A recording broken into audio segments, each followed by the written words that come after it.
ဆိုတာအဲ့ညကျွန်တော်အဖေနဲ့အကြီးကျယ်ပြစ်လိုက်တယ်ဘူးတော်တွေမှာရှူးလိုက်တယ်အမေဆောက်ရောက်ပါတော့ကျွန်တော်ဆရာတို့ဒီလိုချိန်မှာစီးပွေးစားတယ်မဲဆောက်ဝင်သွားတယ်ဒါပေမဲ့ကျွန်တော်သိတယ်အခုကျင်ထဲမှာဘာသိလဲဆိုတော့ဒါကျွန်တော်စူဘူးနေတဲ့ gospel show နဲ့ဘာမှတော့မဆိုင်ဘူးဝိညာဉ်ထဲမှာခံစားရတယ်ဒါပေမဲ့ထားလိုက်ပါဆိုတယ်ငုတ်ပြေလေးဦးလေးလက်မကောက်ချင်းပြီးတော့ထိုးအရာရှိတယ်သူများစီက basic အဲ့ကောင်မူတာကြည့်ဒါကြုံနေတာပေါ့အဲ့ကျွန်တော်အဲ့စီဝေးပြီးတော့ထိုင်ရပါတယ်အားလုံးကပြန်ကြတာပေါ့ဟိုတယ်မှာပြန်ကြတဲ့အချိန်ကအကြောင်း20လောက်ရှိတယ် CMF ကညီကိုလည်းပါတယ်အမှကျွန်တော်ကရှေ့ဆုံးကသွားလိုက်တာဟိုတယ်ခန်းအညာရောက်အမှလူငယ်ကောင်းဆောင်လို့ထင်တာတတ်တောင်းလို့ရှိတယ်သူ့ခံတယ်သူ့ကျွန်တော်လူဟိုတယ်နဲ့ပွဲထုတ်လိုက်တယ်သူ့လူပြီးလည်းပါတယ်သူ့လူမျိုးဟိုနောက်မှာထားခဲ့။အောင်မြင်သွားပြီးတော့လူတစ်တိုင်နဲ့ကျွန်တော်အချင်းကြည့်ပြီးတော့ကိုကြီးလို့ဗာလဲနေလေကျွန်တော်ပြရဝင်လို့ရမလား။ဒီကျွန်တော်တို့ကြည့်ပါဦး။အဲ့ဒီကြည့်ကျွန်တော်လည်းတော့မခံဘူး။ဒါပေမဲ့ကိစ္စမရှိဘူး။ကျွန်တော်ကအဓိကပြရတော့တယ်။အဲ့တော့အေးဝယ်မိမယ်လေ။ဒါပေမဲ့တနားရီတော့စောင့်။โอเค။အဲ့မှာစောင့်။ကြာရင်ကျေးဇူးတော်ကြောင့်တော့မဟုတ်ပါဘူး။ပြရရောက်လာပါတယ်။ကျွန်တော်လည်းမသိပါဘူးကိုဘူးစလုံးကျွန်တော်ထိုင်နေတောက်လိုက်တယ်နောက်နေ့မနေ့ဆော်ရမှာစတွေ့တယ်ဆရာကြီးတရားဟောစာဟောပြီးအဲ့မှာထူးခြားမှုကတော့ဒါကျွန်တော်တို့ပေါ့နော်ဆရာပြောတဲ့နောက်ပတ်တော့ဒီကြားစာကျွန်တော်ကြားဖို့နေကြပဲနော်ဒါပေမဲ့ကျွန်တော်နားမထောင်နိုင်မနေနိုင်ဘူးမနေ့9နိုင်စားတယ်တနေ့3ချိန်တည်းအမှကျွန်တော်အကုန်နားမထောင်မရမနေနိုင်ဘူးမျက်စိရလည်းပြူပြီးနားရလည်းဆွဲလာတယ်အဲ့ဒါဘာလို့လဲဆိုတော့အခုမှသိတယ်ဝိညာဉ်ကစာငတ်နေတာအမှကျွန်တော်ဘောပေါက်သွားတယ်အဲ့ဒီအချိန်တွေကကျွန်တော်ဘဝရဲ့နောက်ဆုံးအဆိုးအဆုံးအချိန်တွေပဲတချို့တည့်လူရှိမယ်မတည့်လူလည်းမရှိဘူးအမှကျွန်တော်ဘဝမှာဘာလို့နေလဲဆိုတော့အဲ့အချိန်မှသိတယ်ကျွန်တော်ကစတောင်းမယ်ကိုရောကျွန်တော်အောင်မြင်ခြင်းပေးပါချမ်းသာခြင်းနဲ့လုပ်ငန်းစဉ်ပြခြင်းနဲ့အဲ့ဒါတွေကဖျားပေးထားပြီးသားဘာကြောင့်လဲကျဆာထဲမှာပါကျွန်တော်တို့ကဖျားသားသမီးတွေပဲဆရာပြောလို့ပေါ့အဲ့တော့ကျွန်တော်တို့ကမရက်တည်ရကြဘူးအဲ့ဒါဒုက္ခတွေရောက်ပြီးကျူးနေတော့ကျွန်တော်ပြောတာပါအဲ့ဒါနဲ့ကျွန်တော်ကအဲ့ဒီမတိုင်ခင်မှာဒုက္ခပြောမယ်နော်ကိုယ့်ကိုချိန်ကိုယူရတယ်ဘာကြောင့်လဲအားလုံးလည်းသိစေချင်တယ်လူတွေတော့မကောင်းဟုတ်တယ်မလားကိုမကောင်းတာလုပ်တဲ့အကြောင်းပြောမှသူရှက်တယ်လေအဲ့မဲ့ကျွန်တော်မချက်ဘူးပြောမယ်ဟာဘာလို့ပြောရရလဲထင်ကောင်းတယ်မဟုတ်ဘူးဖျားငယ်ဂုံးသိတယ်လူတွေကမသိတာကိုမဟုတ်တာလို့တာကိုလည်းသိဆုံးဖျားရှိမှနာလို့မရဘူးဖျားပြောထားတယ်တင်းတင်းကအားလုံးပြည့်စည်ခံပါပဲတဲ့အဲ့တော့မထူးဘူးလေအခုလည်းပြောလို့ရဟုတ်လားဘာလို့ချက်မလဲတို့ကကျွန်တော်ဘူးစီမတမပါအကျဉ်းနဲ့တောက်ပါတယ်နေတိုင်းတောက်တယ်ဟိုနားပြရဆိုင်ကျွန်တော်ခဏခဏထိုင်ပါကိုရဆိုကျွန်တော်အိမ်နားမှာမြေစားစလိပြောလာမင်းနဲ့လက်ချလို့မကောင်းမှန်းသိတယ်နော်ဘာလို့လဲကိုမမဖျက်တယ်ကြိုးစားတယ်ဒါမှစိတ်ထဲမှာဖြစ်ချင်တယ်လားတကယ်ဖြစ်ချင်ပါတယ်ကြိုးစားတယ်တစ်ပတ်လောက်ရတယ်တစ်ပတ်ပဲပြင်ပြန်ချတယ်မလုပ်နိုင်ဒါမှစွတ်တောင်းတဲ့စိတ်ထဲမှာအဲ့ဒီဆန္ဒတော့ရှိတယ်ကျွန်တော်မလုပ်ချင်ဘူးဘာကြောင့်လဲအလုတ်ကလည်းအဆင်မပြေလူမှုရေးစင်ဘာမှအဆင်မပြေဘူး။အိုးဒီတော့ကျွန်တော်အစလုံးဖြစ်နေတာအားလေးမှာတကယ်နော်အဲ့ဆိုကျွန်တော်ပြဿနာမရှိသေးပါကောင်းဦးဆောင်လိုက်သေးတယ်3နှစ်4နှစ်လောက်ဆွတောင်းတယ်ဒါခင်ပေးတယ်လေဒါပေမဲ့ဒီလိုအောင်မြင်မှုတွေကိုယ့်ရဲ့ဆန္ဒပြည့်စုံပြီးတော့ဘာလုပ်မှာလူတွေကအများလိုချင်ဘယ်တော့မှမပြီးအပြည့်စုံတခုလူတွေရဲ့သဘောတရားဒါကျွန်တော်ပြောတာပါအဖြစ်ရပါလေဆိုတော့ကျွန်တော်အဲ့ဧပြီလမှာတွေ့တယ်ဘယ်တော့ပဲကြိုးစားဘယ်တော့ပဲတော်ရှင်ထဲမှာယေရှုမရှိလို့ရှိရင်အလကားပဲကွာတိတ်ပဲမရှိဘူးဒါတော့ကျွန်တော်နှစ်ပေါင်း30ရှိပြီခရစ်ယာန်နော်နှစ်ချင်း3ခါတော့ခံတယ်ဒီ TBC မှာကဘိုး TBC မှာက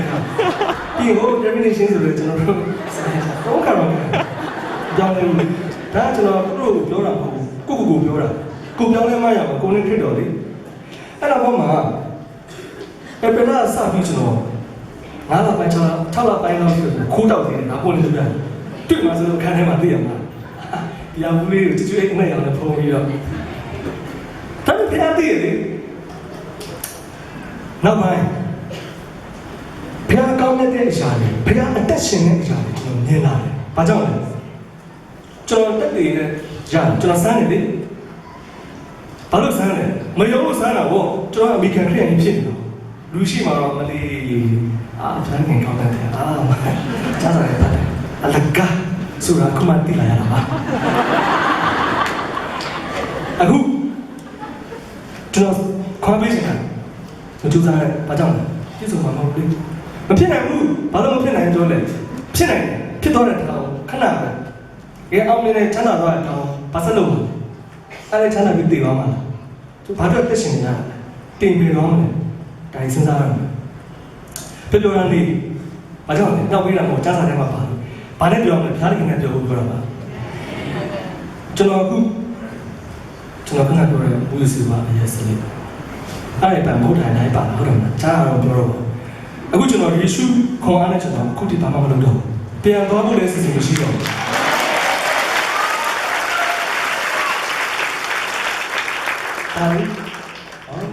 အဲ့ဒီပြောလိုက်ရင်ဒီရန်ကသင်ကြည့်ကြမှာပဲကောင်းအဲ့လိုစိနဲ့ပြောတော့လောအောင်မဟုတ်ဘူးစัจ ရပြည့်စုံ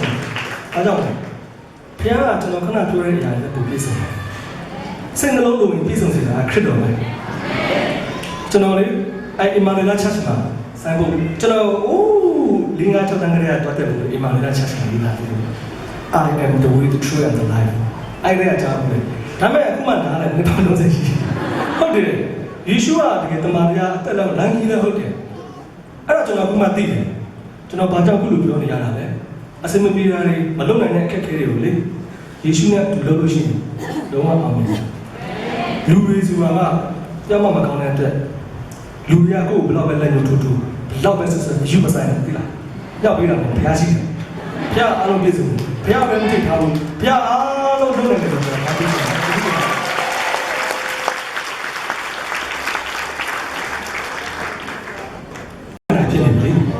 လာမီယာတို့အဲ့ဒါဘာလို့လဲဆိုတော့စစာထဲမှာပါလေယေရှုကြွလာတော့မယ်အဲ့ကျွန်တော်ဘာကြောင့်ဒီစကားပြောလဲဆိုတော့ဒီမှာရှိလို့ဘုရားရင်ချစ်တယ်ကျေကျွန်တော်တို့ကောင်းတော့ဘုရားတောင်းပေးနေဟုတ်တယ်မလားတတ်တယ်ပဲဒီမှာရှိရအဲ့ယုံကြည်တော့အရန်ချစ်တယ်အခုနားမှာရှိတယ်လို့ကျွန်တော်မှပြောချင်တယ်အဲ့ကြောင့်ဘုရားလေးနဲ့ထားပြီးကိုကျွန်တော်မှပြောပြရစေ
ကျွန်တော်ဒီတက်တာကောင်းလေးတဲ့ချင်းဒီစထားတယ်တချင်းဒီလေးနဲ့ကောင်းအောင်ချင်လို့ရစေကျွန်တော်ဖုတ်ကြောင်းရမှာဖုတ်မှန်လို့ရှိပါတယ်ကျွန်တော်ရှင်းပြကုန်ပြီပါယူဘူးရှိတယ်ဖုတ်အချားရှိတယ်အဲ့တော့ကျွန်တော်ပြောတာခရစ်တော်ရဲ့အခင်တော်ကလည်းဘာကြောင့်ဒီလိုပြောပြီးဆိုရတယ်ဖုတ်ချမဖြစ်ရတယ်ယေရှုကိုမြင်ဆွဲကြတာပါဖုတ်ချဘာလဲဆိုတော့အဲ့ဖုတ်ချကိုဖမ်းမယ်ဆိုရင်အနောက်ကနေလိုက်တာလိုက်ပြီးတယ်ဘာကြောင့်လဲဆိုတော့သူကဒါသိမကောင်းပြင်းပြင်းနဲ့ရက်ရက်သွားတယ်ဘာလို့ရက်လဲဆိုတော့